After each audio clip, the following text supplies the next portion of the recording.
Robb is here. We have a busy weekend ahead of us. 30,000 runners hitting the pavement here in downtown Indianapolis in just a matter of hours. So we imagine a lot of guests are in town right now. And a lot of them are getting ready to run. And Doug Bowles made a good point, because Rob and I were thinking, 30s, that's pretty good for runners. 30s actually it may be a little bit on the for runners. Too cold. And you all are the runners.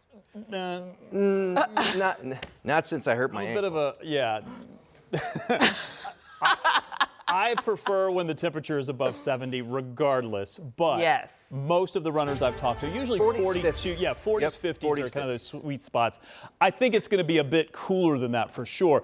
All of the forecast really hinges on how quickly any clearing happens over the next several hours. Really, I think once we see the sun go down. Temperatures are into the 50s and 40s currently. The clouds are still in place. A lot of that is driven by a little bit of the warming during the day, what little bit that we had, but these strong northwest winds have just kept bringing in some cooler air, and the sunshine, what little bit we've seen between some of the clouds, hasn't been able to fight that very much. We do expect a few showers over the next couple of hours, possible, especially areas north of Indy.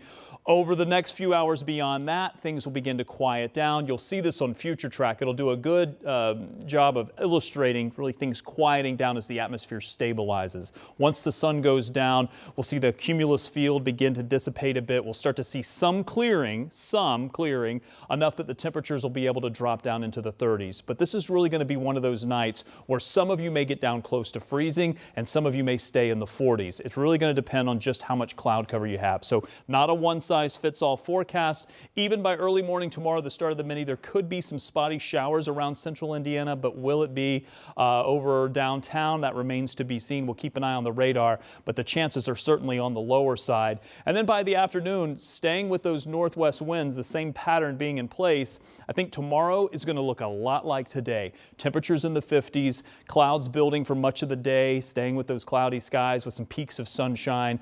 A bit breezy, not terribly breezy, but a bit of a north wind there to keep things on the cooler side. And again, that forecast is going to have a very light north wind during the early part of the mini. It won't be terribly strong, but maybe on the Holt Road leg over to Main Street and then maybe up the right side of the track as you are heading north, you will have a bit of a headwind. Meanwhile, your forecast for Saturday, well, temperatures are going to be in the 50s. I think we could do another possibility of morning frost on Sunday, and get this, even though we're expecting a warm up for Monday and Tuesday, we could go back into the 30s with potentially more frost into Thursday and Friday. I know Felicia's shaking her head at me when I'm talking about going back into the 30s. Just the messenger there. Just be prepared for another night. It's a little bit chilly for May.